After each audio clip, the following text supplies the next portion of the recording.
When you're in a storm, you can look for about every seventh wave to be a big one. Now your ship is designed to weather this. But these lakes, they're not lakes. They're the world's 8th sea. Their bottom is littered with the wreckage of 6,000 ships. The men know this. The Coast Guard knows this. The companies, they know it too. It's not that the companies are unconcerned with safety, but safety does not get the bills paid. Oh, they do manage to put a couple of lifeboats above every ship. No sailor thinks that lifeboats will do him any good. Know this, when you sail the lake in the month of November, you're living on the razor. You're in the wheelhouse. You're sitting 80 feet above the front of the ship. Maybe the whitefish beacon is working, maybe it's not. You don't have a fathometer, which means to tell how deep a water you're in, one of your men has to go to the spar deck in the blizzard and drop a hand lead in the water, Mark Twain style. You got wind gusts of 60 miles an hour, and you got green water coming over the deck. Not spray, green water. And you're falling deeper into the water after each wave, the prow of the ship fighting harder each time to regain the surface. Now you've been out on the lake for hours, and she's grown tired of playing with you. Behind your ship, the 3 sisters are building. The 3 sisters. They're part of the lake's mythology. 3 huge consecutive waves. They will hit your ship one after the other. The first wave is 30 feet high. It rolls over the deck house, across the spar deck toward the front of the ship, and pushes the bow down into the water. Before you can recover, the second wave hits. It's larger than the first. As your angle into the water increases, the thousands of tons of grain or pellets of ore in the cargo hold begin to slide forward. And as the nose of the ship fights desperately to right itself, the third and largest wave, the size of a 4-story building, hits. And the nose of the ship buries itself in the lake, and the ship, still under full power, submarines to the bottom. The grain or pellets of ore rush forward with such force that the ship is severed in 2, and the men are swallowed up by the water. The 3 sisters are kind. They take you quickly. Within 10 seconds, your ship is settled on the bottom, in the mud, deck lights still shining. And at Duluth Superior, another freighter is being loaded.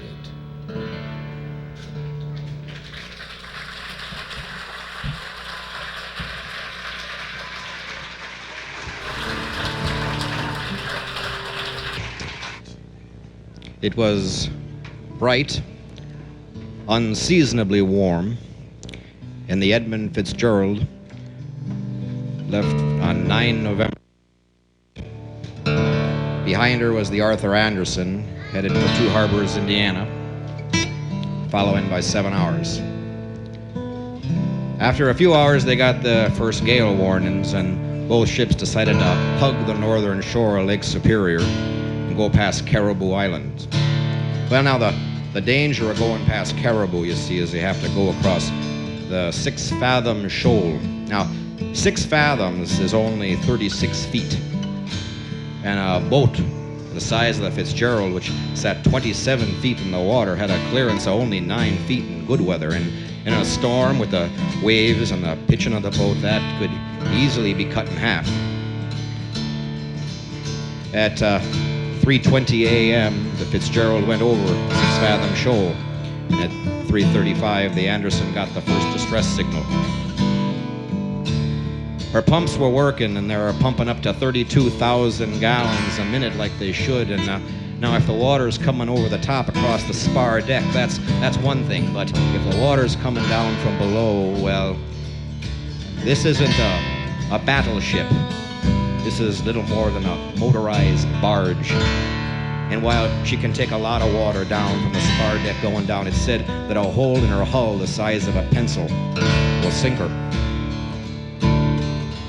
Well, the 29 men on the Fitzgerald fought that storm for 4 hours. The Arthur Anderson tried to guide her because the Fitz had lost her radar, and over the radio, the Anderson's trying to tell the Fitz where she is and where to go in that storm. And at 7:15 a.m., the Anderson lost the Fitz on the radar. She couldn't bring her up on the radio. Couldn't see her visually up ahead.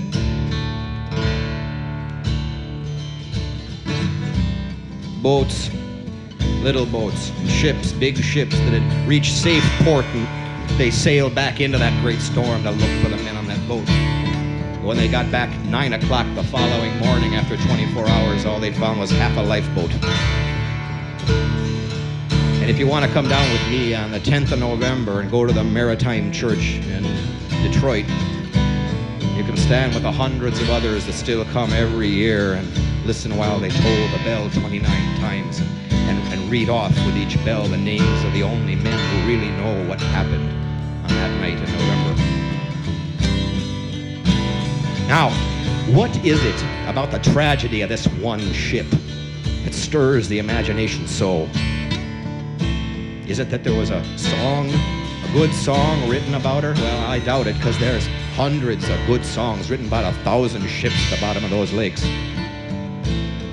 I got my own opinion, and I'm going to give it to you. You see, we don't expect this kind of thing to happen anymore. Oh, it's fine for eras long gone and back in history, but now we've supposedly tamed these great lakes. And while we may be a little embarrassed or sad about what's become of some of them, we still look at them and like one large pond in the middle of our great American empire. And we expect her to bow down before our computers and our radars and all the other gods of our technology. But when she suddenly comes up out of nowhere and takes the biggest ship that we know how to build, and she rises up against her and snaps her in half like you would a pencil, it makes us feel small and maybe a little scared and humble as we stand there looking up at the towering grandeur of Her Majesty.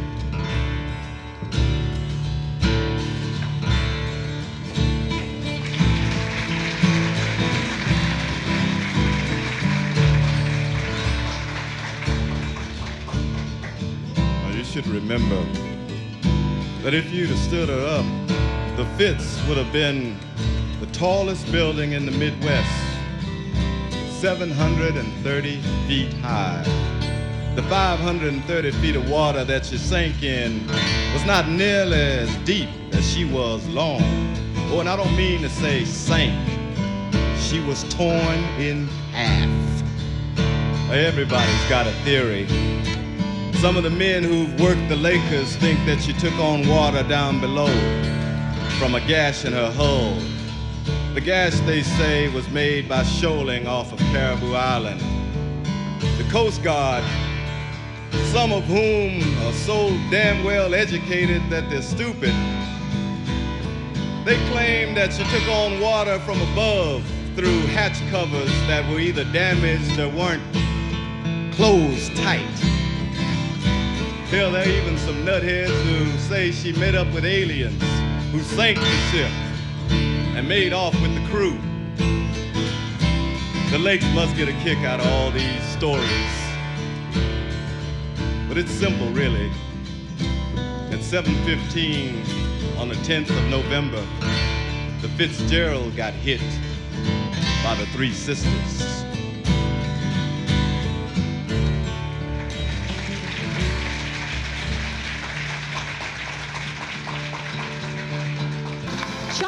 Jackson, give me a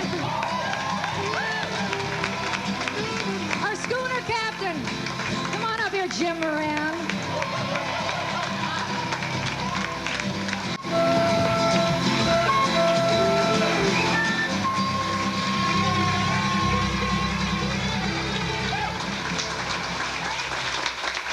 Thank you very much. We had a great time. Thank you.